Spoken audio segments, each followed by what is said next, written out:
அவர் ஆஸ்பத்திரி வாசலில் பார்த்தீங்கன்னா தினமும் நிறைய பேர் நின்றுக்கிட்டு இருப்பாங்க. கையில் கண்ணாடி குடுவை, தகர டப்பா இப்படி ஏதாவது இருக்கும். அதுக்குள்ளே ஏதாவது பூச்சிகள் இருக்கும். அதுக்கு வைத்தியம் பண்ணுறதுக்காக வந்தவங்க தான் அவங்க எல்லாம்.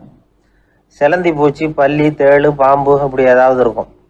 பொழுதுபோக்காக சில பேர் நாய், பூனை, கிளி, மைனா, புறா இப்படி ஏதாவது வளர்க்குறாங்கல்ல, அது மாதிரி இப்போல்லாம் தேளு, பல்லி, பாம்பு, பூச்சி இதையெல்லாம் வளர்க்க ஆரம்பிச்சிட்டாங்களாம். இது ஒரு புது ஃபேஷன். இப்போ கூண்டுக்குள்ளே டப்பாக்குள்ளே போட்டு வளர்க்குறது, அதுக்கு ஏதாவது நோய் வந்துட்டுதுன்னா வைத்தியம் பண்ணுறதுக்கு டாக்டர்கிட்ட வந்துட வேண்டியது, இப்படி இந்த பழக்கம்லாம் நிறையா வந்துட்டுது. ரத்தம் உறிஞ்சிற அட்டைகள் கூட இவங்ககிட்ட வைத்தியத்துக்கு வருதான். சிலந்திகளில் செங்கால் சிலந்தின்னு ஒரு வகை. மத்திய அமெரிக்க காடுகளில் இது அதிகம். சிலந்திகள்லேயே ரொம்ப விலை உசந்தது இந்த ரகம்தான். கால்களில் சிவப்பு கோடுகள் இருக்கும். இந்த இனம் இப்போ குறைஞ்சிக்கிட்டே வர்றதுனால சர்வதேச விதிகளின்படி இவற்றின் ஏற்றுமதி இறக்குமதிக்கு தடை விதிக்கப்பட்டிருக்குது. அதனால இதை வளர்க்குறவங்க வீட்டுக்குள்ளேயே இனவிருத்தி மூலமா பெருக்கி விற்பனை பண்ணிட்டு வராங்களாம். அந்த வகை சிலந்திகள் தான் இப்போ வைத்தியத்துக்கு அதிகமாக வருதான். சரி, இதுக்கெல்லாம் எப்படி வைத்தியம் பண்றாங்க? முதல்ல அதை குளிர்பதன பெட்டியின் வழுவழுப்பான சுவரில் விட்ட உடனே அதெல்லாம் மெதுவாக இறங்கி வரும். அப்போ அதன் நோயை கண்டுபிடிக்கிறது சுலபம். அப்புறம் அதுக்கு கிருமிகளை கொல்லக்கூடிய மருந்துகளையோ வலி நிவாரண மருந்துகளையோ கொடுப்பாங்க. கால் உடைஞ்ச சிலந்திகளுக்கு பசையை கொண்டு ஆப்ரேஷன் பண்ணுவாங்க. சில சிலந்திகளுக்கு உடைஞ்ச காலை எடுத்துட்டா புதிய கால் வளர்ந்துடும். சிலந்திகளை மனிதர்கள் கையில் எடுக்கிறப்போ அது பயந்து போய் கீழே குதிக்குது. அதனால கால் உடஞ்சி விடுது. இதெல்லாம் அப்படி கொஞ்சம் கொஞ்சமாக கண்டுபிடிச்சிட்டு வந்திருக்கிறாங்க. அந்த புல்லை கச்சிதமாக நறுக்க வேண்டியது, நல்லா பதப்படுத்த வேண்டியது, அதுக்கப்புறம் அதில் எழுத வேண்டியது, அவ்வளவுதான். பேப்பருங்கிற சொல்லே இந்த பேப்பைரஸ் அப்படிங்கிறதுலேருந்து வந்தது தான். அதுக்கப்புறம் தான் காகிதம் வந்தது. இதை முதல்ல சீன நாட்டில் தான் கண்டுபிடிச்சாங்க. அது வந்த பிறகு அச்சு எந்திரம் கண்டுபிடிக்க வேண்டிய அவசியம் ஏற்பட்டது. அதை கண்டுபிடிச்சவர் ஜெர்மானிய அறிவியல் அறிஞர் ஜான் கூட்டன்பர்க். அச்சு கலைக்கு அடித்தளம் அமைச்சவர் அவர் தான். ஜெர்மனியில் மெயின்ஸ் அப்படிங்கிற ஊரில் 1399 பிறந்தார். அவரோட மாமன் ஒருத்தர் உலோக வேலையில் வல்லவர். அவர்கிட்ட அந்த வேலையை கற்றுக்கிட்டார். அதோட வைர கற்களை பட்டை தீட்டுறதுலேயும் ரொம்ப தேர்ச்சி பெற்றிருந்தார். இளம் வயசுலேயே சும்மா இருக்க மாட்டாராம். எதை செஞ்சாலும் அதை திறமையாக செய்வாராம். அவர் தான் முதல்ல மர அச்சு எழுத்துக்களை உருவாக்கினார். அது மேலே மை தடவி பிரதிகள் எடுத்தார். அதுக்கப்புறம் உலோக எழுத்துக்கள், முதல்ல காரியம், அப்புறம் இரும்பு, அப்புறம் கலப்பு உலோகம், பிறகு அச்சடிக்கிறதுக்கு எந்திரம் ஒன்றையும் உருவாக்கினார். முதல்ல பைபிள் அச்சடித்தார். 1468 அவர் இறந்து போனார். 16ஆம் நூற்றாண்டில் மேலை நாடுகளிலிருந்து மர எழுத்துக்களை கொண்டுகிட்டு தமிழ்நாட்டில் கிறிஸ்தவ நூல்களை அச்சிட்டாங்க. அப்போல்லாம் அச்சகங்கள் போதிய அளவுக்கு இங்கே இல்லை. அதுக்கு என்ன காரணம்னா, இந்தியர்கள் அச்சகங்களை நடத்தக்கூடாது அப்படின்னு சட்டம். 1835 வரைக்கும் அந்த சட்டம் நடைமுறையில் இருந்தது. இந்த நிலைமையில் அங்கேயும் இங்கேயுமா 1-2 அச்சகங்கள் ஆரம்பமாச்சு. 1713 தரங்கம்பாடியில் லூத்தரன் மிஷன் அச்சகம், அதே ஆண்டில் சென்னையில் எஸ்பிசிகே அச்சகம். இது ரெண்டும் தான் இந்தியாவில் முதல்ல தொடங்கப்பட்ட அச்சகங்கள். ஆட்டுத்தோல்லையும் ஓலைச்சுவடியிலையும் எழுதப்பட்ட எழுத்துக்கள் இன்றைக்கி எங்கேயோ போயிடுது. ஆனால் நம்ம ஊரில் எழுத்தாளர்கள் நிலைமை தான் ஒன்றும் சொல்லிக்கிறது மாதிரி இல்லை. நம்ம ஆள் ஒருத்தர் சொன்னார், சார், நான் சொந்தத்தில் ஒரு அச்சாஃபீஸ் வச்சுருந்தேன், இப்போவும் வச்சுருக்கிறேன். அதனால் என்னுடைய படைப்புகளை புத்தகமாக வெளியிடுறதில் எனக்கு ஒன்றும் கஷ்டம் இல்லை. வருஷத்துக்கு ஒரு புத்தகம் எழுதி வெளியிட்டுருவேன். 15 வருஷமாக இலக்கிய உலகத்துக்கு இப்படி சேவை செஞ்சுக்கிட்டு வர்றேன். ஆனால் இந்த வருஷம்தான் வாசகர்கள் எனக்கு பாராட்டு விழா நடத்தியிருக்கிறாங்க அப்படின்னார். இந்த வருஷம் அப்படி என்ன விசேஷம் அப்படின்னு கேட்டோம். இந்த வருஷம்தான் நான் எந்த புத்தகம் எழுதி வெளியிடாமல் இருந்தேன், அதுக்காகத்தான் எனக்கு இந்த பாராட்டு விழா அப்படின்னார். ஒரு நண்பர் இருக்கார். எப்போ பார்த்தாலும் கையில் ஒரு புத்தகம் இருக்கும். புத்தகம் இல்லாமல் எங்கேயும் புறப்பட மாட்டார். எதுக்காக இப்படி எடுத்துகிட்டு போகிறீங்க அப்படின்னு கேட்டால், எனக்கு இது ஒரு நல்ல நண்பன் மாதிரி. இந்த காலத்தில் எங்கே போனாலும் காத்திருக்க வேண்டியிருக்கு. அது மாதிரி சமயத்தில் நான் நண்பன் கூட பேசிக்கிட்டு இருப்பேன் அப்படிம்பாரான். ஒருத்தர் ஒரு பெரிய அரச பதவியில் இருந்தார். அவர் பதவியிலேருந்து இறங்க வேண்டிய சூழ்நிலை. அரசு கொடுத்துருந்த வீட்டை விட்டுட்டு வெளியில் வர்றார். வரும்பொழுது 2 கையிலையும் 2 பெட்டியை எடுத்துகிட்டு வந்தாராம். சார், உங்களுடைய உடைமைகள் அப்படின்னு கேட்குறாங்க அங்கே இருந்த ஊழியர்கள். இவர் தன்னுடைய கையில் இருக்கிற பெட்டியை காட்டி, இதுதான் என்னுடைய சொத்து அப்படின்னாராம். ஒரு பெட்டியில் அவருடைய உடைகள், இன்னொரு பெட்டியில் அவர் விரும்பி படிக்கிற புத்தகங்கள். அவ்வளவுதான். இதுதான் இருந்துதான். புத்தகம் படிக்கிறது மனசுக்கு நல்லதுங்கிறது நமக்கு தெரியும். புத்தக வாசிப்பு உடம்புக்கும் நல்லதுங்கிறாங்க. அது நமக்கு ஆச்சரியமாக தான் இருக்குது.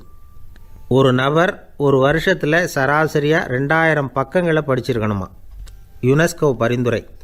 ஆனால் நம்ம நாட்டில் நாம் சராசரியாக படிக்கிறது 32 பக்கங்கள். அவ்வளவுதான்.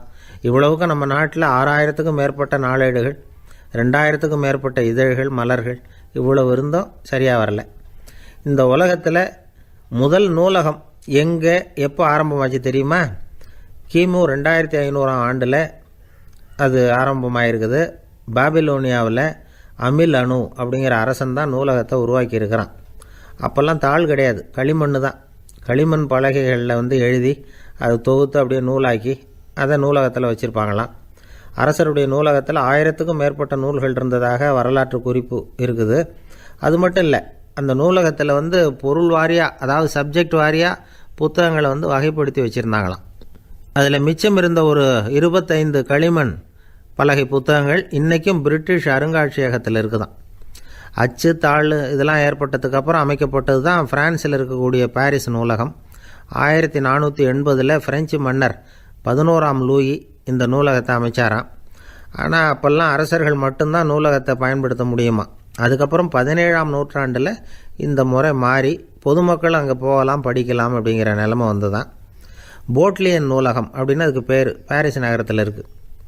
அங்கே தான் நூல்களின் பட்டியல் தயாரிப்பு பணி ஆரம்பமாச்சு. கல்வி வளர்ச்சியையும் நூலகத்தையும் இணைச்சவர் நெப்போலியன் போனபார்ட். முன்பணம் செலுத்தி புத்தகத்தை படிக்கிற முறையையும் அவர் தான் கொண்டுகிட்டு வந்தாராம். மக்கள்கிட்ட வசூலிக்கிற வரியின் ஒரு பகுதியை நூலகத்துக்கு பயன்படுத்தினவரும் அவர் தானா. நெப்போலியன் நூலகத்தில் உலகத்தில் உள்ள எல்லா மொழி நூல்களும் இருக்குதான். அங்கே ஒரு தமிழ் நூலும் இருந்திருக்குது. அது என்னென்னா கம்பராமாயணம். சோவியத் யூனியனுக்கு படையெடுத்து போனப்போ அங்கேருந்து லட்சக்கணக்கான புத்தகங்களை இந்த பனிச்சறுக்கு வாகனங்கள் இருக்குல்ல, அதில் கொண்டுகிட்டு வந்ததாக வரலாறு. அடுத்தபடியாக குறிப்பிட்டு சொல்லத்தக்க நூலகம் எதுன்னா பிரிட்டிஷ் நூலகம். மிக பழைய கையெழுத்து பிரதியெல்லாம் கூட அங்கே இருக்குது. 1753 ஆரம்பமாச்சு. அதில் உள்ள நூல்களை வரிசையாக அடுக்கினா 180 கிலோமீட்டர் நீளத்துக்கு வருமா. மிகப்பெரிய நூலகம் அமெரிக்க தலைநகர் வாஷிங்டனில் இருக்குதான். இந்தியாவை பொறுத்த வரைக்கும் பெரிய பழைய நூலகம் எதுன்னா கல்கத்தா நூலகம். எல்லா இந்திய மொழி நூல்களும் இங்கே உண்டு. மகாகவி பாரதியார் நடத்தின இந்தியாங்கிற இதழின் எல்லா பிரதிகளும் அங்கே பாதுகாப்பாக இருக்குது. படிக்கும் பழக்கம் இங்கே வளர வேண்டியிருக்குது. ஒருத்தர்கிட்ட ஒரு புஸ்தகத்தை கொடுத்து விமர்சனம் எழுத சொல்லியிருந்தாங்க. கொஞ்ச நாள் கழித்து அவரை போய் பார்த்து, என்னங்க புஸ்தகத்தை படித்து பார்த்தீங்களா அப்படின்னு கேட்டாங்களாம். இதுக்கு அவர் சொல்லியிருக்கிறார், இன்னும் நான் படித்து பார்க்கலிங்க, இப்போ தானே விமர்சனமே எழுதி முடிச்சிருக்கிறேன், இனிமே தான் படிக்கணும் அப்படின்னாராம். ஒருத்தர் அவசரமாக போய்கிட்டு இருந்தார். எங்கே போய்கிட்டு இருக்கீங்க அப்படின்னு கேட்டார் ஒரு பெரியவர். கடைக்கு போகிறேன் சார், சாமான் வாங்கிறதுக்கு அப்படின்னார். அங்கே போகிறதுக்கு முன்னாடி தெரிஞ்சிக்க வேண்டியதெல்லாம் தெரிஞ்சுக்கிட்டீங்களா அப்படின்னு கேட்டார் பெரியவர். கடைக்கு போய் காசை கொடுத்து ஒரு பொருளை வாங்கிட்டு வரப்போகிறோம், இதில் தெரிஞ்சிக்க வேண்டியது என்ன இருக்குது அப்படின்னார் அலட்சியமாக. இப்போ அந்த பெரியவர் பேச ஆரம்பித்தார். இந்த உலகத்தில் எந்த ஒரு செயலில் இறங்குறப்போவும் நாம் நல்லா ஆலோசனை பண்ண வேண்டிய விஷயம் 5 அப்படின்னார். உதாரணமாக, ஒருத்தன் கடைக்கு போய் ஏதோ ஒரு பொருளை வாங்கிட்டு வர போகிறான்னு வச்சுக்கோங்களேன். அப்போ கூட அவன் 5 விஷயங்களை பற்றி தெரிஞ்சுக்க வேண்டியிருக்குது அப்படிங்கிறார் அவர். முதல்ல அந்த பொருள் எப்படிப்பட்டது அப்படிங்கிறத தெரிஞ்சுக்கணும். ரெண்டாவதாக தன்னை பற்றியும் தெரிஞ்சுக்கணும். அப்போ தான் அந்த பொருள் தனக்கு தேவையா இல்லையா அப்படிங்கிறத புரிஞ்சுக்க முடியும். மூணாவதாக தெரிஞ்சுக்க வேண்டியது ஒன்று இருக்குது. அது என்னென்னா, அந்த பொருளை அடையிறதுக்கு வழி என்ன அப்படிங்கிறத தெரிஞ்சுக்கணும். அதாவது எவ்வளவு பணம் கொடுத்தா அது கிடைக்கும், இது மாதிரியான விஷயங்கள். நாலாவதாக அந்த பொருளை அடையிறது மூலமாக நாம் அடையக்கூடிய பயன் என்ன அப்படிங்கிறதையும் உணரணும். அஞ்சாவது, அந்த பொருளை அடையிறதுல இருக்கக்கூடிய தடை எது அப்படிங்கிறதையும் நாம் தெரிஞ்சுக்கணும். பெரியவர் பேசுகிறது ஏதோ தத்துவம் மாதிரி தெரியுது இல்லையா? தத்துவம்தான். அதாவது இப்படி உலகியல் வாழ்க்கையில் சின்ன சின்ன விஷயங்கள்லேயே நாம் 5 விஷயங்களை தெரிஞ்சுக்க வேண்டியிருக்குது. அது ரொம்ப அவசியமாக இருக்குது.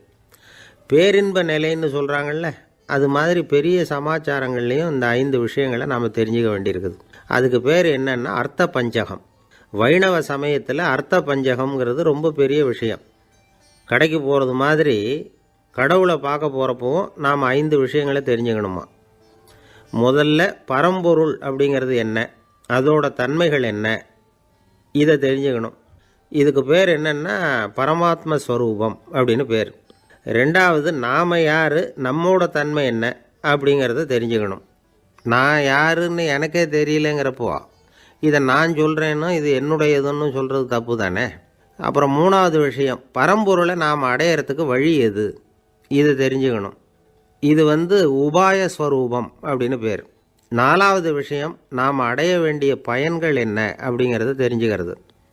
இதுக்கு புருஷார்த்தம் அப்படின்னு பேர். அஞ்சாவது, அந்த பயனை அடைய விடாமல் தடுக்கிற தடைகள் யாவை அப்படிங்கிறத தெரிஞ்சுக்கிறது. இது விரோதி ஸ்வரூபம். இதைத்தான் தடையியல் அப்படின்னு சொல்கிறாங்க.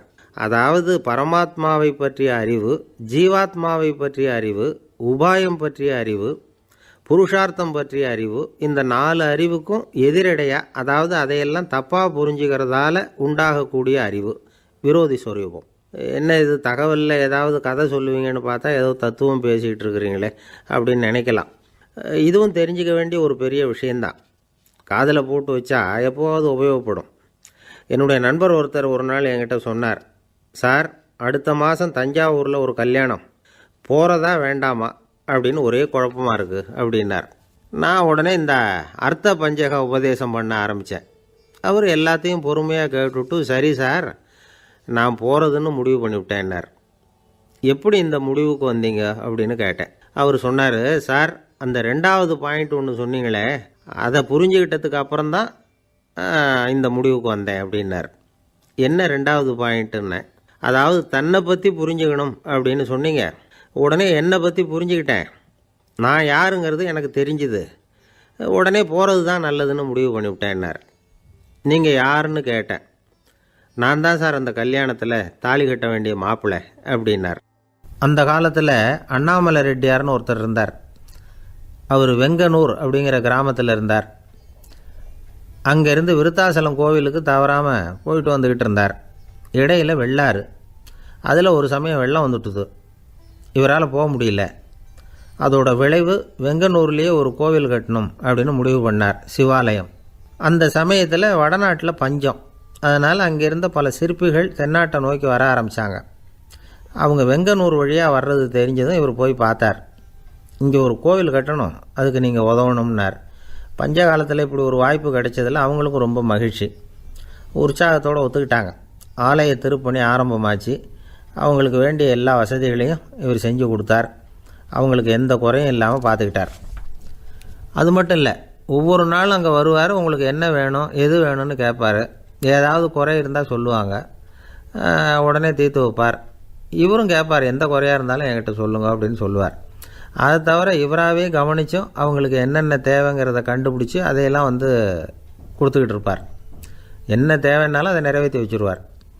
அந்த சிற்பிகளின் தலைவன் ஒருத்தன், அந்த ஆளுக்கு வெத்தலை பாக்கு போடுறது பழக்கம். இதை தெரிஞ்சுக்கிட்டு அதுக்காகவே ஒரு ஆளை ஏற்பாடு பண்ணார். வேணுங்கிறப்போலாம் நீ வெத்தலை சிவல் மடித்து கொடுக்க வேண்டியது உன் வேலை அப்படின்னு ஒருத்தனை ஏற்பாடு பண்ணிட்டார். இப்படியெல்லாம் செஞ்சதும் அவங்களுக்கும் ரொம்ப உற்சாகம். ரொம்ப பொறுப்பாக சிற்ப வேலைகளை செஞ்சுக்கிட்டு இருக்கிறாங்க. ஒரு நாள் என்னாச்சு தெரியுமா, அந்த சிற்பிகளின் தலைவன் ரொம்ப நுணுக்கமாக ஒரு வேலையை செஞ்சுக்கிட்டு இருக்கிறான். சாரம் போட்டு அது மேலே படுத்துக்கிட்டு அண்ணாந்து பார்த்து உச்சியில் நுணுக்கமான சிற்பங்களை உருவாக்கிக்கிட்டு இருக்கான். சிற்பியின் கவனம் செதறப்படாதுங்கிறதுனால இவர் மெதுவாக சத்தம் போடாமல் கிட்ட போய் நின்று அதை கவனிச்சிக்கிட்டு இருக்கிறார். அந்த சிற்பி வழக்கம் போல் வெத்தலை பாக்குக்காக இடது கையை கீழே நீட்டினான். அந்த சமயம் பார்த்து அவருக்கு தாம்பூலம் கொடுக்குறவன் அங்கே இல்லை, எங்கேயோ போயிருக்கிறான்.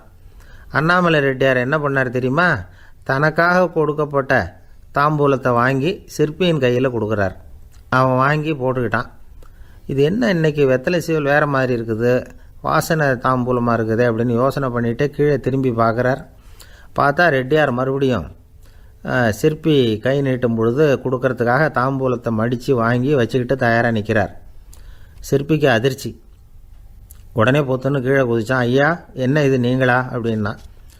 இவர் சொன்னார், நான் ஒன்றும் தப்பு பண்ணலையே, உன்னுடைய கை புண்ணியம் செஞ்ச கை, கோயில் கட்டுற கை, அந்த கைக்கு தாம்பூலம் கொடுக்கறதுல என்ன தப்பு அப்படின்னாராம். ஏற்கனவே பஞ்சத்தில் அடிபட்டு வந்த எங்களை நீங்கள் ஆதரித்ததே பெரிய விஷயம். இந்த செயல் என்னை ஒரு பெரிய கடனாளி ஆக்கிவிட்டுது.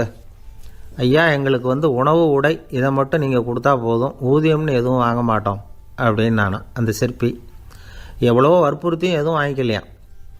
இந்த செய்தியை தமிழ் தாத்தா டாக்டர் ஊவேசா சொல்லியிருக்கிறார். அந்த காலத்தில் எப்படிப்பட்டவங்கள்லாம் வாழ்ந்துருக்கிறாங்க பாருங்கள். இந்த காலத்தில் ஒருத்தர் கோவில் கட்டினார், வேலை செய்கிற எல்லாருக்கும் சாப்பாடு போடுவார், சிற்ப வேலை செஞ்சுட்டு சாப்பிட வர்ற ஒவ்வொருத்தர் கையையும் அன்பாக பிடிச்சி முத்தம் கொடுத்து உள்ளே அனுப்புவார். அந்த கைகளுக்கு நீங்கள் கொடுக்குற மரியாதையாது அப்படின்னு கேட்டாங்க. அது இல்லைங்க, ஏற்கனவே முதல் பந்தியில் சாப்பிட வந்தவன் மறுபடியும் வர்றானான்னு கண்டுபிடிக்கிறதுக்காக கையை பிடிச்சி மோந்து பார்க்குறேன் அப்படின்னாராம் அவர். பிரம்மத்தை அறிந்தவன் பிரம்மமாகிறான் அப்படின்னு ஒரு பெரியவர் பேசினார் ஒரு கோவிலில். தைத்திரிய உபனிஷத்து அப்படி சொல்லுதான். இதை கேட்கும் பொழுது நமக்கு ஒரு சந்தேகம் வரும். அது எப்படி? பிரம்மத்தை அறிந்தவன் பிரம்மமாகிறான்னா, சிங்கத்தை அறிந்தவன் சிங்கமாகிறானா, தோசையை அறிந்தவன் தோசை ஆகிறானா? இப்படிப்பட்ட சந்தேகம் நமக்கு வர்றதில் ஒன்றும் ஆச்சரியம் இல்லை. இது இயற்கை. இதுக்கும் அந்த பெரியவரே பதில் சொல்கிறார். சிங்கம் வேற, நாம் வேற. அதனால் சிங்கத்தை அறிந்தவன் சிங்கமாக மாட்டான். ஆனால் பிரம்மம் வேற, நாம் வேற இல்லை. அதனால் பிரம்மத்தை அறிந்தவன் பிரம்மமாகிறான் அப்படிங்கிறது அவரோட விளக்கம்.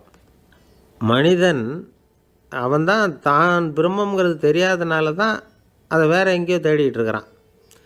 கடைசியில் அது தான் தாங்கிறது புரிஞ்சுக்கிற பொழுது அவன் பிரம்மம். புத்தகம் வந்திருக்கு சரி, அது இந்த சமயத்தில் வேற யாரும் படிக்கிறதுக்கு எடுத்துகிட்டு போயிருக்கக்கூடாதே அப்படிங்கிற சந்தேகம் இருந்தாலும் மனசுக்குள்ள ஒரு தைரியம்.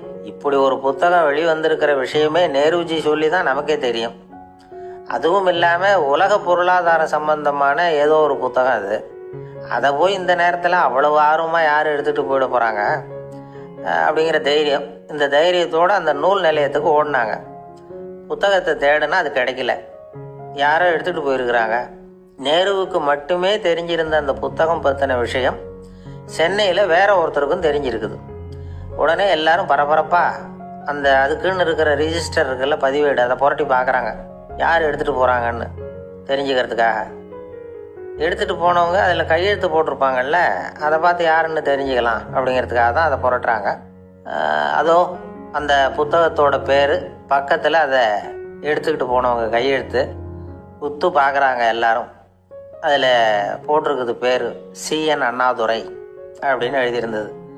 அவர் தான் பேரறிஞர் அண்ணா. நேரு படிக்க விரும்பின ஒரு புத்தகத்தை அதே நேரம் படிக்க விரும்பின இன்னொரு தலைவர் இவர். படிக்கிறதுல அவருக்கு இருந்த ஆர்வத்தை நாம் தெரிஞ்சுக்கணும்னா அதுக்கு எவ்வளவோ சம்பவங்கள் இருக்குது. கடைசி காலத்தில் அவர் அடையாறு மருத்துவமனையில் படுத்திருக்கிறார். அவருக்கு ஒரு முக்கியமான அறுவை சிகிச்சை செய்ய வேண்டியிருக்குது அவசரமாக. அமெரிக்காவிலேருந்து டாக்டர் மில்லர் வந்திருக்கிறார். அவர்கிட்ட கேட்குறார், டாக்டர் நாளைக்கே அறுவை சிகிச்சை செய்ய போகிறீங்களா அப்படின்னு. ஆமாங்கிறார் டாக்டர் மில்லர். நாளைக்கு மறுநாள் செஞ்சுக்கிறேனே அப்படின்னாரான் அண்ணா. ஏன் ஏதாவது நாள் பார்க்குறீங்களான்னு கேட்டிருக்கார். இல்லை, ஒரு புத்தகத்தை படிச்சுக்கிட்டு இருக்கிறேன், அதை நாளைக்குள்ளே முடிச்சிருவேன், அதுக்கப்புறம் நான் இறந்தாலும் கவலை இல்லை அப்படின்னாரான் இவர். அவர் தான் அறிஞர் அண்ணா. சங்ககால நூல்கள்லேருந்து சமீபத்தில் வந்த நூல்கள் வரைக்கும் எல்லாம் அவர் படிச்சிருக்கிறார். ஒரு திருமண விழாவில் அவர் பேசும்பொழுது சொன்ன விஷயம் இது. சங்க காலத்தில் காதலியை மணக்க விரும்புகிறவனுக்கு அவனுடைய தந்தை வீர சோதனைகள்லாம் வைப்பார். போய் புலிப்பல் கொண்டுக்கிட்டு வா, அப்போ தான் என் பொண்ணை கொடுப்பேன் அப்படின்னு சொல்லுவார். காதலன் உடனே காட்டுக்கு போவான், ஒரு புலியை கொன்று அதனுடைய பல்லை கொண்டுகிட்டு வருவான். அதை வீர பதக்கத்தில் பதிச்சு அவனுக்கு மாமனார் சூட்டுவார் கல்யாண சமயத்தில். இப்போலாம் காதலன் கிட்ட அப்படி சொல்ல முடியாது. இப்போலாம் காதலன் கிட்ட காட்டுக்கு போய் புலிப்பல் கொண்டுகிட்டு வான்னு யாராவது சொன்னால் புலி தான் மாப்பிள்ளையாக வந்து சேரும் அப்படின்னார். ஒரு கடைக்கு போனேன், 5 ரூபா பணத்தை எடுத்து கொடுத்தேன். ஒரு தினசரி பத்திரிகையை கேட்டேன்.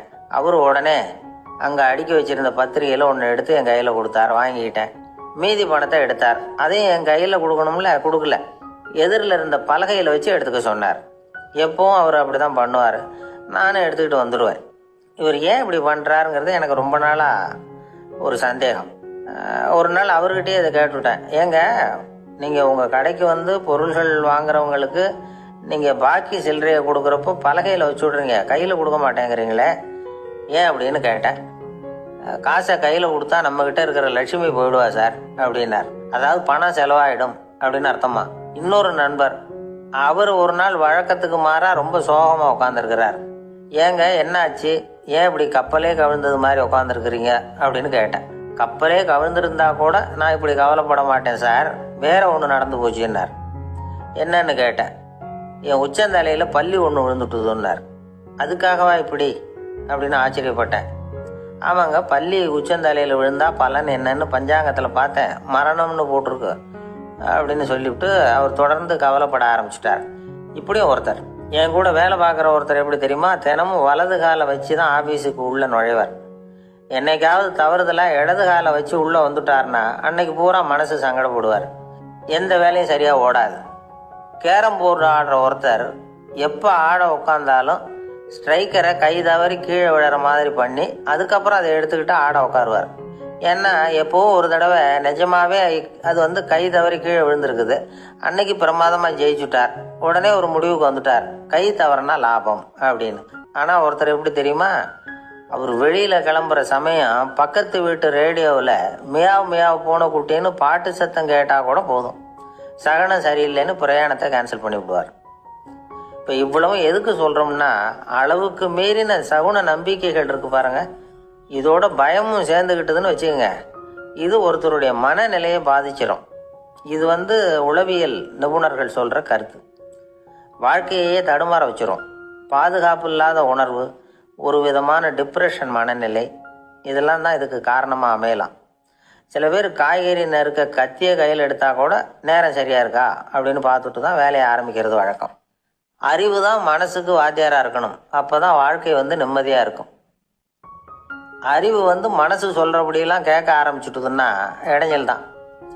ஒருத்தருக்கு 7ஆம் நம்பர் தான் ராசியான நம்பரான், 7ஆம் தேதி தான் எந்த காரியத்தையும் ஆரம்பிப்பாராம். 7 எழுத்து வர்றது மாதிரி பேரை மாற்றி வச்சுக்கிட்டார். 7 மணிக்கு தான் தினமும் எழுந்திருப்பார். 7ஆம் நம்பர் வீட்டில் தான் குடியிருக்கார். கல்யாணம் கூட 7ஆம் தேதி தான் பண்ணிக்கிட்டார். அவர் ஒரு நாள் குதிரை பந்தயத்துக்கு போனாராம். குதிரையோட பேரையெல்லாம் பார்த்தார். ஒரு குதிரையோட பேர் 7 எழுத்தில் அமைஞ்சிருந்தது. 7 தானே இவருக்கு அதிர்ஷ்ட நம்பர். அதனால் உடனே அது பேரில் பணத்தை கட்டினார். பந்தயம் நடந்தது. என்ன சார் ஆச்சுன்னு கேட்டாங்க. நான் பணம் கட்டின அந்த என்னோட குதிரை 7ஆவதாக சேர்ந்தது சார் அப்படின்னாராம் சோகமாக. ஒரு காலத்தில் பிரஷ்யா அப்படின்னு ஒரு தேசம் இருந்தது. இப்போ ஜெர்மனி இருக்குல்ல, இதோட பெரும்பகுதி ஒரு காலத்தில் பிரஷ்யாங்கிற பேரில் இருந்தது. அப்போ அதுக்கு அரசராக இருந்தவர் மகா ஃப்ரெடரிக், அதாவது ஃப்ரெடரிக் தி கிரேட் அப்படின்னு சொல்லுவாங்க.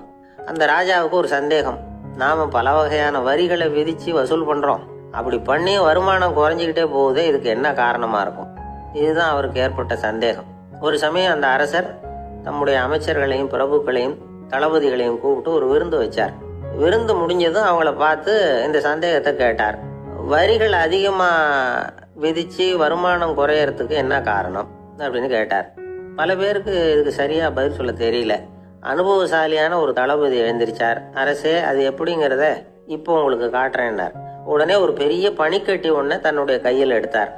அதை அப்படியும் திருப்பி பார்த்தார். அப்புறம் அடுத்தவர்கிட்ட கொடுத்தார். அவரும் அதை அப்படியும் திருப்பி பார்த்துட்டு அடுத்தபடியாக இருந்தவர்கிட்ட கொடுத்தார். இப்படியே இதை ஒவ்வொருத்தராக பார்த்துட்டு ஒவ்வொரு கையாக மாறி கடைசியில் மன்னர் கைக்கு போய் சேர்ந்தது. மன்னர் கைக்கு அந்த பனிக்கட்டி போய் சேர்ந்தப்போ அது கொஞ்சம் கொஞ்சமாக உருகி ஒரு பட்டாணி கடலை சைஸுக்கு ஆயிடுது. மன்னர் யோசனை பண்ணார், வரி அதிகமாக போட்டாலும் சேர்றது குறைவாக இருக்கிறதுக்கு என்ன காரணம் அப்படிங்கிறது அவருக்கு புரிஞ்சு போச்சு. காலம்தான் மாறிட்டு இருக்கே தவிர இந்த கையூட்டு வாங்குற பழக்கம் மாறினதாக தெரியல. இன்னொரு ராஜா இருந்தார். அவர் தன்னுடைய ராஜாங்கத்தில் லஞ்ச ஊழலே சுத்தமாக இருக்கக்கூடாது அப்படின்னு நினச்சார். அவர்கிட்ட பல்வேறு துறைகளுக்கும் பொறுப்பாக இருந்த பல பேரும் ரொம்ப சுத்தமாகவும் நேர்மையாகவும் இருந்தாங்க. ஒரே ஒருத்தர் மட்டும் எல்லார்கிட்டையும் லஞ்சம் வாங்கிட்டே இருந்தார். அவரை வேற துறைகளுக்கு மாற்றி பார்த்தாரு. அந்த ராஜா என்னென்னமோ பண்ணி பார்க்குறாரு. எந்த வேலையை கொடுத்தாலும் அதுலேயும் லஞ்சம் வாங்குறதுக்கு ஒரு வழியை உண்டு பண்ணிக்குவார் அந்த ஆள். ராஜாவுக்கு இது ஒரு பெரிய தலைவலியாக போயிட்டுது. இவர் என்ன பண்ணுறது, இவருக்கு என்ன வேலையை கொடுக்கறது, கொஞ்சம் கூட லஞ்சம் வாங்கிறதுக்கு சான்ஸே இல்லாத ஒரு வேலையை கொடுக்கணும் அப்படின்னு திட்டம் போட்டார். ஒரு நாள் அவருக்கு அந்த உத்தரவும் போட்டுட்டார். அதாவது அவருக்கு என்ன வேலைன்னா, கடற்கரையில் தான் அவருக்கு ஆஃபீஸ், அங்கேயே இருந்துக்க வேண்டியது. தினமும் எத்தனை கடல் அலை கரையில் வந்து மோதுது அப்படிங்கிறத கணக்கெடுத்து ராஜாவுக்கு தெரிவிக்க வேண்டியது. இதுதான் அவருக்கு வேலை. பேசாமல் அலையை எண்ணிட்டு உட்காந்துருக்கட்டும், அப்போவாவது அவர் லஞ்சம் வாங்குகிற சந்தர்ப்பம் இல்லாமல் போயிடும் அவருக்கு அப்படின்னு நினச்சார் ராஜா. இந்த ஆள் கடற்கரைக்கு போய் டியூட்டியில் ஜாயின் பண்ணிக்கிட்டார். ஒரே மாதத்தில் அங்கே சொந்தமாக ஒரு பிரம்மாண்டமான மாளிகை கட்டி விட்டார். ராஜாவுக்கு இது பெரிய ஆச்சரியமாக போச்சு. அலையை என்ற வேலையில் அந்த ஆள் எப்படி பணம் சம்பாதிச்சார் அப்படின்னு விசாரித்து பார்த்தார் அக்கம் பக்கத்தில். அந்த ஆள் என்ன பண்ணியிருக்கிறாருன்னா, கடற்கரையில் போய் பொறுப்பை ஏற்றுக்கிட்ட உடனே அங்கே இருந்த மீனவர்கள்கிட்ட எல்லாம் இந்த கரையில் வந்து ஒரு நாளில் வந்து மோதுற அலைகள் எத்தனை அப்படின்னு கேட்டிருக்காரு. அது எப்படிங்க தெரியும்னு இருக்காங்க அவங்க. தினமும் அந்த எண்ணிக்கை தெரியணும். நம்ம ராஜாவுக்கு தினமும் அறிக்கை அனுப்பணும், டெய்லி ரிப்போர்ட்டு. தவறுனா நீங்கள் இந்த கடலில் போய் மீன் பிடிக்கிறதுக்கு ராஜாவோட அனுமதி கிடைக்காது அப்படின்ட்டுருக்காரு. உடனே மீனவர்கள்லாம் பயந்து போட்டாங்க. கடலுக்கு போகிறதுக்கு அனுமதி இல்லைன்னா பட்டினி கிடக்கிறது மாதிரி ஆகிடுமே. மெதுவாக அந்த ஆளுகிட்ட போனாங்க, காதோட காதாக சொன்னாங்க, ஐயா எங்களால் வந்து கடல் அலையை வந்து எண்ண முடியாது. தினமும் எங்களால் முடிஞ்சதை உங்களுக்கு பணமாக கொடுத்துட்றோம். நீங்கள் தான் ராஜா கிட்ட சிபாரிசு பண்ணி நாங்கள் தொடர்ந்து மீன் பிடிக்கிறதுக்கு அனுமதி வாங்கி கொடுக்கணும் அப்படின்னு வேண்டிக்கிட்டாங்க. பணம் தினமும் வந்து சேர ஆரம்பிச்சுட்டுது. பதவியில் மற்ற பதவியோட இந்த பதவி எவ்வளவோ மேல் அப்படின்னு நினச்சிட்டான் அந்த ஆள். அது மட்டும் இல்லை, தயவு பண்ணி என்னை இந்த இடத்த விட்டு மாற்றி விடாதீங்க சார் அப்படின்னு வேற கேட்க ஆரம்பிச்சிட்டானா. எனக்கு இது மட்டும்தான் சார் தெரியும், இதை தவிர வேற எதுவும் தெரியாது அப்படின்னு சொல்லிக்கிட்டே காலம் தள்ளுறவங்க ரொம்ப பேர். அவங்க எல்லாம் கஷ்டப்பட வேண்டியிருக்கும். ஒருத்தர் தன்னுடைய தொழிலில் ரொம்ப கெட்டிக்காரராக இருக்கலாம். அதுக்காக எப்பவும் அதே ஞாபகத்தில் இருந்துக்கிட்டு உலகியல் அறிவு இல்லாமல் இருந்துடக்கூடாது, அது ஆபத்து. இதுக்காக நம்ம தாத்தா பாட்டிலாம் ஒரு கதை சொல்லுவாங்களே, கேள்விப்பட்டிருக்கீங்களா?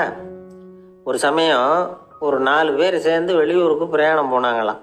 அந்த 4 பேர் எப்படி தெரியுமா? ஒருத்தர் வந்து வேதாந்தி, இன்னொருத்தர் சங்கீத வித்வான், 3வது ஆள் வைத்தியர், 4வது ஆள் ஜோசியர். இவங்க 4 பேரும் நண்பர்கள். அதனால் சேர்ந்து புறப்பட்டாங்க. வழியில் ஒரு ஊரில் தங்கினாங்க. இருட்டி போச்சு. அதனால் இன்றைக்கி ராத்திரி இங்கேயே தங்கி இருந்துட்டு நாளைக்கு புறப்படலாம் அப்படின்னு தீர்மானம் பண்ணாங்க. சாப்பாட்டுக்கு என்ன பண்ணுறது? அங்கேயே கடத்தெருவுக்கு போய் சாமான்லாம் வாங்கியாந்து சமைச்சி சாப்பிட்லாம்னு முடிவு பண்ணாங்க. 4 பேர் இருக்கிறதுனால ஆளுக்கு ஒரு காரியமாக செய்யலாம் அப்படின்னு வேலையை பிரிச்சுக்கிட்டாங்க.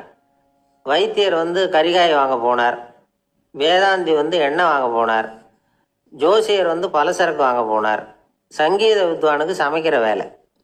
எல்லாம் சரி, ஆனால் நடந்தது என்ன தெரியுமா?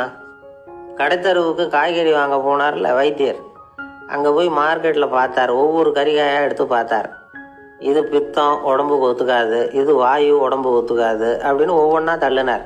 கடைசியில் ஒன்றுமே தேரல, வெறுங்கையோடு திரும்பி வந்துக்கிட்டு இருக்கிறார். எண்ணெய் வாங்க போனார வேதாந்தி, அவர் ஒரு தொன்னையில் எண்ணெயை வாங்கினார். பேசாமல் அதை எடுத்துக்கிட்டு வர வேண்டியது தானே, முடியல. அவருடைய வேதாந்த மூளை சிந்திக்க ஆரம்பிச்சுட்டுது.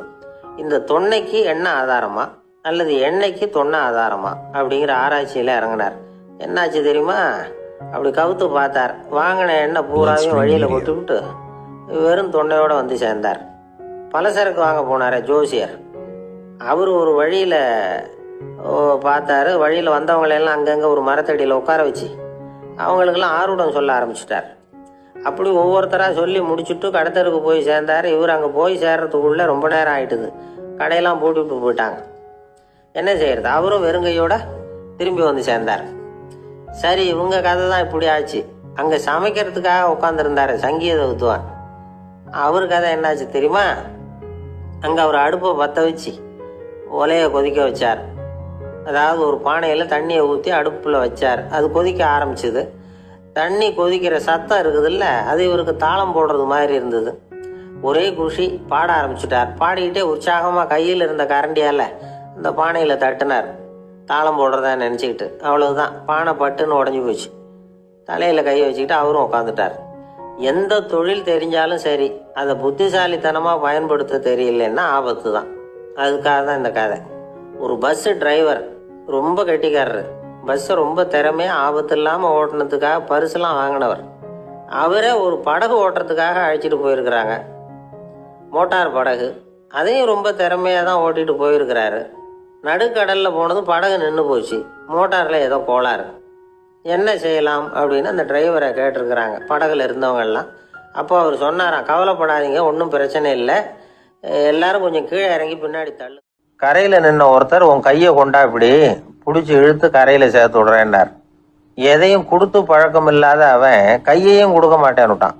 இவர் பார்த்தார், உன் கையை கொடுன்னு சொல்றதுக்கு பதிலா நான் என் கையை கொடுக்கறேன் பிடிச்சிக்கோ அப்படின்னார். அவன் கப்புன்னு பிடிச்சிக்கிட்டான், இழுத்து கரையில போட்டார்.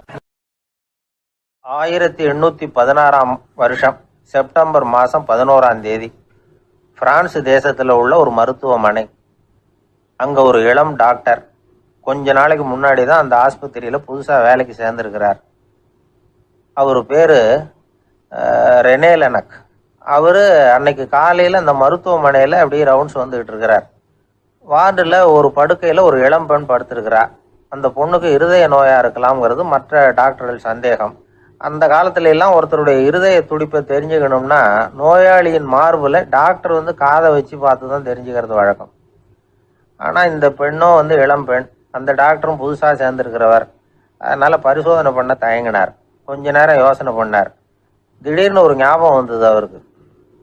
அதாவது அன்னைக்கு விடியற் காலையில தோட்டத்துல அப்படியே வாக்கிங் போயிட்டு இருந்தப்போ சின்ன பசங்கள்லாம் ஒரு மரக்கட்டையை வச்சு விளையாடிட்டு இருந்தாங்களாம். அதை அவர் பார்த்துருக்கிறார்.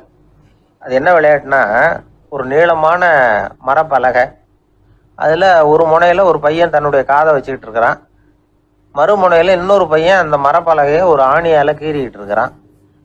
ஒரு முனையில ஆணியால கீறும் பொழுது மறுமுனையில காதை வச்சிருக்கிற பையனுக்கு அந்த சத்தம் துல்லியமா கேட்குது.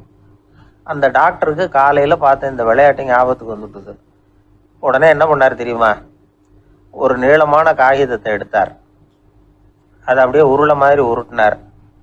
ஒரு முனையை அந்த நோயாளியின் மார்புல இடது பக்கம் வச்சார், இன்னொரு முனையில தன்னுடைய காதை வச்சார். என்ன ஆச்சரியம்! நோயாளியின் மார்புல நேரடியா காதை வச்சு கேட்கறத விட துல்லியமா கேட்டது இதய துடிப்பு. இதய துடிப்பு மட்டும் இல்ல, மூச்சு இழுத்து விடுறது, திரவ பொருள்களின் அசைவு, எல்லா சத்தமும் தெளிவா கேட்குது. கிரேக்க மொழியில ஸ்டெத்தாஸ் அப்படின்னா மார்பு, ஸ்கோப்பின் அப்படின்னா பார்ப்பதுன்னு அர்த்தம். அதனால டாக்டர் ரெனே லெனக் தான் கண்டுபிடிச்ச கருவிக்கு ஸ்டெதஸ்கோப் அப்படின்னு பேர் வச்சார். அவரே வந்து முதல் மாடலையும் செஞ்சார். அளவு ரொம்ப பெருசா இருந்தது, சுலபமா எடுத்துட்டு போகிறது கஷ்டம், அது அவ்வளவு கஷ்டமா இருந்தது அது. அதனால அவரே அதை அப்புறம் 2 பிரிவா தயார் பண்ணார். இது 2 துண்டையும் டாக்டர் தன்னோட கோட்டு பாக்கெட்ல வச்சுக்கலாம், தேவைப்படுறப்ப எடுத்து ஒன்னா சேர்த்துக்கலாம். இப்படிதான் அவர் ஆரம்பத்துல பண்ணார். தன்னுடைய இந்த கண்டுபிடிப்பை பத்தி அவர் ஒரு புத்தகம் எழுதினார். நிறைய வித்துது, புகழும் பணமும் சேர்ந்தது. பணமும் புகழும் வந்து சேர்ந்தது மாதிரியே அவருக்கு ஒரு நோயும் வந்து சேர்ந்தது. அது என்ன நோயின்னு கண்டுபிடிக்கிறதுக்கும் அவர் கண்டுபிடிச்ச கருவி தான் உபயோகப்பட்டுதான். அவரே அதை கண்டுபிடிச்சார். அவருக்கு வந்திருந்தது காச நோய். 1826 வருஷம் ஆகஸ்ட் மாதம் 13 உலகத்தின் முதல் ஸ்டெதஸ்கோப்பை கண்டுபிடிச்ச டாக்டர் ரெனே லெனக் காலமானார். அவர் சாகிறதுக்கு முன்னாடி மரத்தால செஞ்சு வச்சிருந்த ஸ்டெதஸ்கோப்பை தனக்கு வேண்டியப்பட்ட ஒரு டாக்டர் கிட்ட கொடுத்து, என்னுடைய சொத்துக்கள்லேயே ரொம்ப வசந்தது அப்படின்னு சொன்னாராம். அதுக்கப்புறம் 3 வெள்ளைக்காரங்க சேர்ந்து இந்த கருவியில சில மாற்றங்களை பண்ணாங்க. ஆனால் 1829 லண்டன்ல டாக்டர் நிக்கோலஸ்ங்கிறவர் ஒரு காதால இதய துடிப்பை கேட்கறத விட டாக்டர் 2 காதாலையும் கேட்கறது தான் சரியா இருக்கும் அப்படின்னு ஒரு கருத்தை வெளியிட்டார். அதுக்கப்புறம் ரொம்ப காலம் கழிச்சு 1852 ஜார்ஜ் காமான் அப்படிங்கிறவர் ரப்பர் டியூப்களை உபயோகப்படுத்தி 2 காதாலையும் கேட்கற மாதிரி ஒரு புதிய வடிவத்தை அதுக்கு கொடுத்தார்.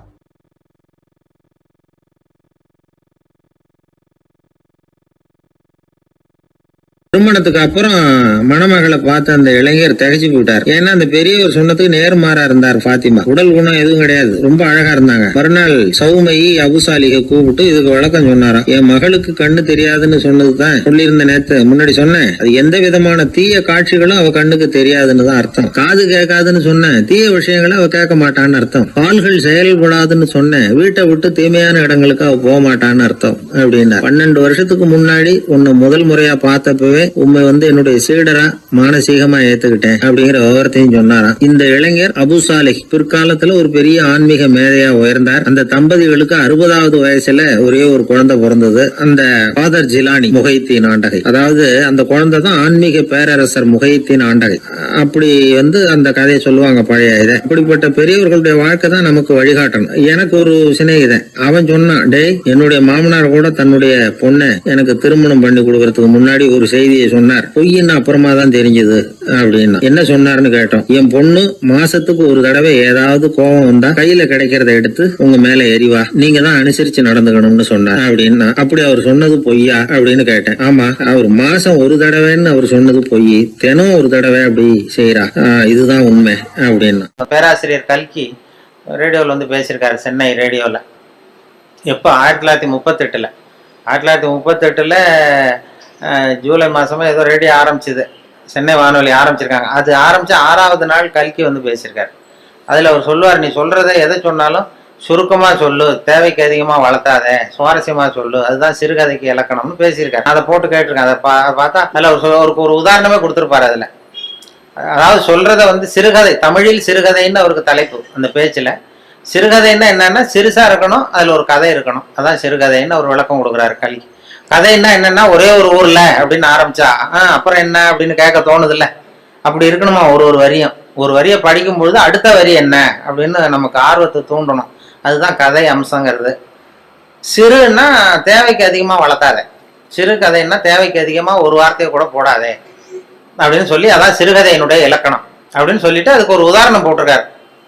சிறுகதை இலக்கணம் என்னன்னா, அதாவது ஒரு நாள் காஞ்சிபுரம் உபய வேதாந்த தேசிக சுவாமிகள் தன் வீட்டு வேலைக்காரன் குப்பனை கூப்பிட்டு, அடே குப்பா, நீ உடனே ஸ்ரீபெரும்புதூர் ஓடிப்போய் அங்கே இருக்கிற திருவேங்கடாச்சாரியை சந்தித்து, திருக்குடந்தையில இருந்து இங்கே வந்திருக்கிற திருநாராயண ஐயங்கார் சுவாமிகள் திருக்கோவில் ஆராதனைக்கு திருத்துழாய் எடுத்து திரும்புகையில் திருக்குளத்தில் திருப்பாசி வழுக்கவே திருவடி தவறி வீழ்ந்தார் என்று சொல்லிவிட்டு வா அப்படின்னு எழுதினாலும். குப்பன்ட்ட வேலைக்காரன்ட்ட சொல்லிவிட்டு, என்னடா சொல்லிருவியா, நான் சொன்னதானே, சொல்லிடுறேன் சாமி எனக்கு தெரியும்னு இருக்கான். எப்படி சொல்லுவதை என்கிட்ட ஒரு தடவை இங்கே சொல்லி காட்டுன்னு இருக்காரு. அப்ப அந்த அவன் சொன்னான், நான் குப்பை என்ன சாமி, கும்மோனத்தா சாமி குட்டையில விழுந்தான்னு, இதை நான் சொல்லிட்டு போறேன், இது என்ன பெரிய விஷயம் அப்படின்னா.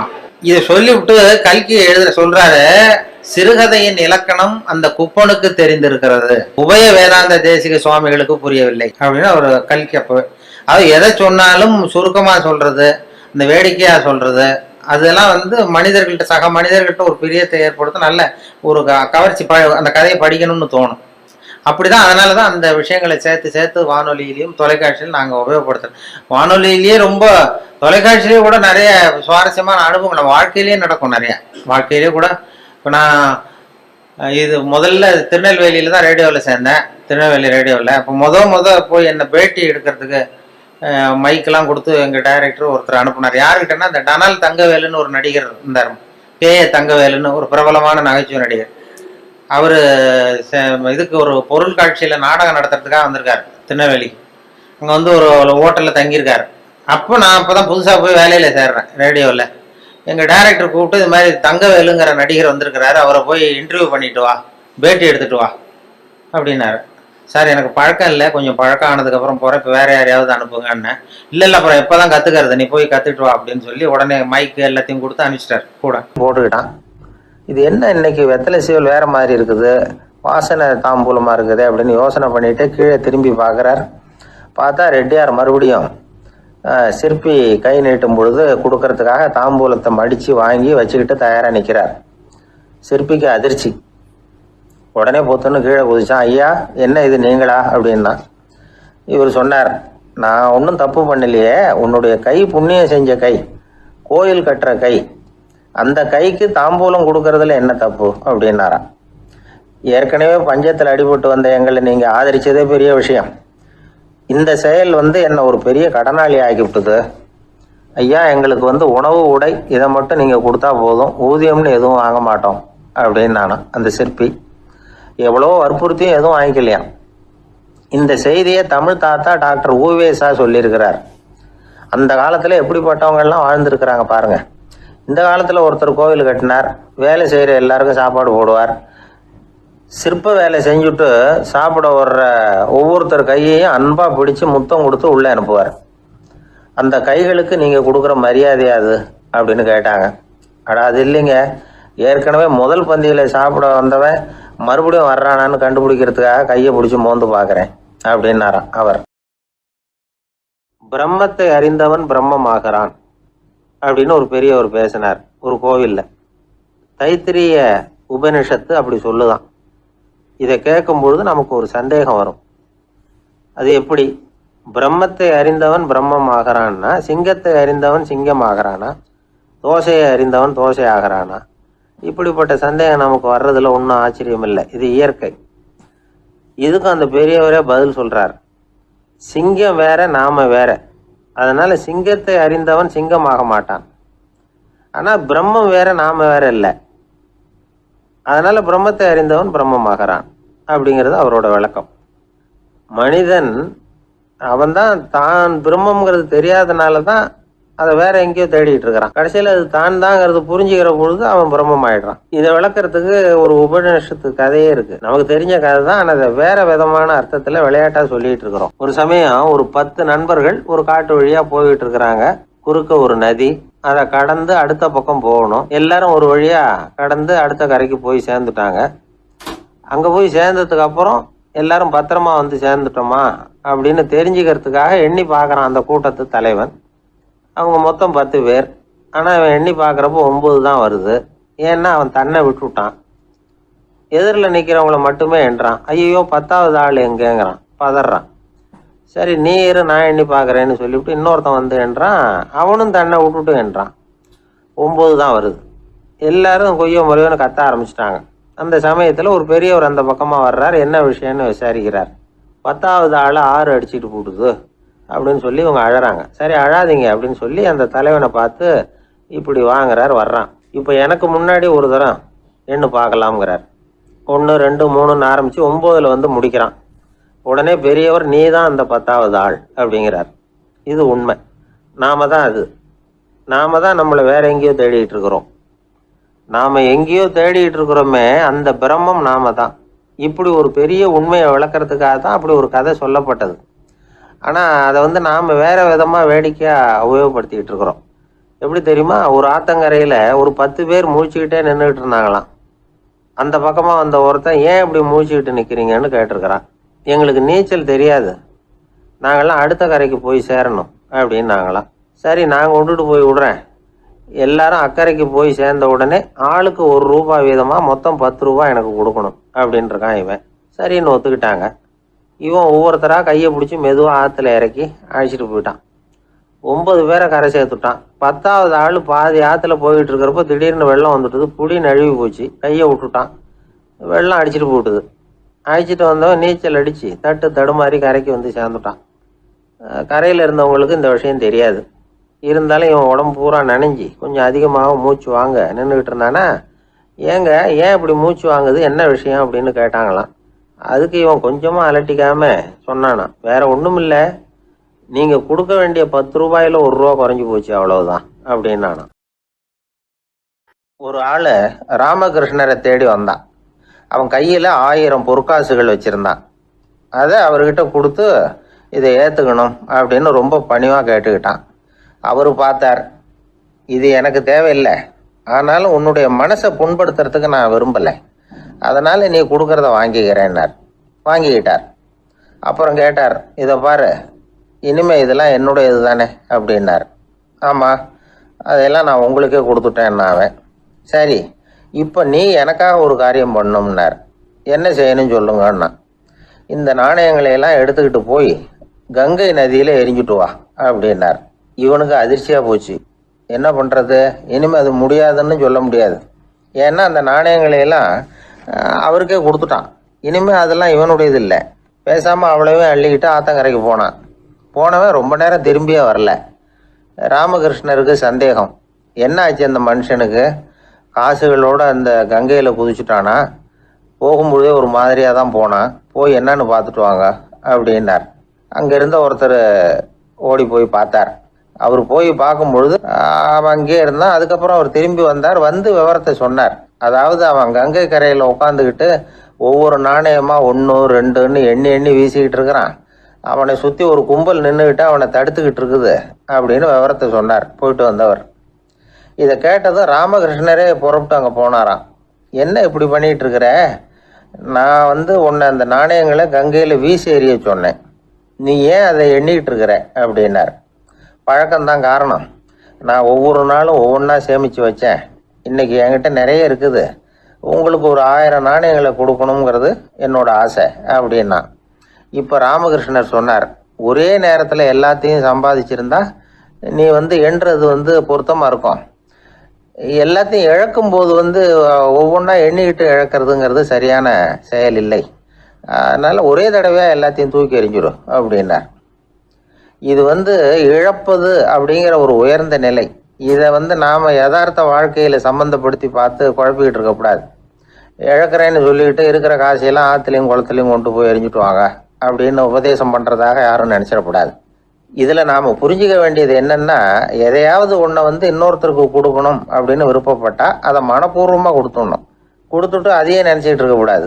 நம்மால் ஒருத்தர் ஒரு 100 ரூபா நோட்டை தன்னுடைய நண்பர் ஒருத்தர்கிட்ட கொடுத்து, இது உனக்கு தான் வச்சுக்கோ அப்படின்னார். அவர் பார்த்தார், இது இனிமேல் எனக்கு தானே சொந்தம் அப்படின்னார். ஆமான்னார் அவர். அப்படின்னா எனக்காக நீ ஒரு உதவி செய்யணும்னார். சொல்லுங்க செய்கிறேன்னார் அவர். இந்த 100 ரூபா நோட்டை தீ வச்சு கொளுத்தி விடுனார். இவர் அதிர்ச்சியாகி அவரை பார்த்தார். இப்போ அவர் சொன்னார், நீ எனக்கு அன்பாக கொடுத்தது இது, இந்த நோட்டு கள்ள நோட்டுங்கிறது எனக்கு முன்னாடியே தெரியும், சீக்கிரம் கொளுத்தி விடு, அதுதான் நம்ம 2 பேருக்குமே நல்லது அப்படின்னாராம் அவர். எங்கே போயிட்டு வரீங்க அப்படின்னு கேட்டேன். எனக்கு வேண்டப்பட்ட ஒருத்தரை பார்த்து. ஆஸ்பத்திரிக்குன்னார். எந்த ஆஸ்பத்திரிக்குன்னே? மாட்டு ஆஸ்பத்திரிக்குன்னார். என்ன விஷயம்னே? மாமனாருக்கு உடம்பு சரியில்லை, அதுதான் மாட்டு ஆஸ்பத்திரிக்கு போயிட்டு வரேன்னார். அட பாவி, அதுக்கு அந்த ஆஸ்பத்திரிக்கா போவாங்க அப்படின்னு ஆச்சரியமா. அட அது இல்லைப்பா, முதல்ல எங்கள் குடும்ப டாக்டர் தான் தேடிக்கிட்டு போனேன். அவர் அந்த நேரத்தில் அவர் வளர்க்குற நாய்க்குட்டிக்கு உடம்பு சரியில்லைன்னு சொல்லி அதை தூக்கிக்கிட்டு மாட்டு ஆஸ்பத்திரிக்கு போயிட்டாராம் சொன்னாங்க. அதனால் அங்கே போய் அவரை சந்தித்து விஷயத்தை சொல்லிவிட்டு வர்றேன்னார். அப்புறம் தான் எனக்கு கொஞ்சம் நிம்மதியாக இருந்தது. பொதுவாக நமக்கு தெரிஞ்ச வரையில் டாக்டர்கள் 2 வகை. நமக்கு வைத்தியம் பண்ணுற டாக்டர்கள் ஒரு வகை, நம்மக்கிட்ட இருக்கிற ஆடு மாடு கோழிக்கு வைத்தியம் பண்ணுற டாக்டர்கள் ஒரு வகை. இப்போ தான் எனக்கு தெரியும் இன்னொரு வகையான டாக்டர்களும் உண்டுங்கிறது. அது யாருன்னா பூச்சிகளுக்கு வைத்தியம் பண்ணுற டாக்டர்கள், அதாவது பூச்சி டாக்டர்கள். வெளிநாடுகளில் அப்படிலாம் கூட சில பேர் இருக்கிறாங்க. பிரிட்டனில் யார்க்ஷயர் வட்டாரத்தில் ராதர்ஹாம் அப்படின்னு ஒரு ஊர். அங்கே ஒரு விலங்கியல் மருத்துவர், பேர் டாக்டர் லான்ஸ் ஜெப்சன்.